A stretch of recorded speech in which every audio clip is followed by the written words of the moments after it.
রেলগাড়ির কামরায় হঠাৎ দেখা, ভাবিনি সম্ভব হবে কোনোদিন। আগে ওকে বারবার দেখেছি লাল রঙের শাড়িতে, ডালিম ফুলের মতো রাঙা।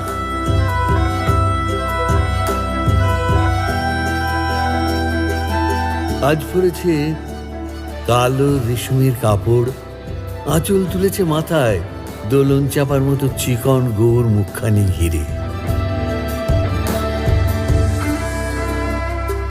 মনে হলো কালো রঙে একটা গভীর দূরত্ব ঘনিয়ে নিয়েছে নিজের চারদিকে, যে দূরত্ব সর্ষে ক্ষেতের শেষ সীমানায় শালবনের নীলাঞ্জনা।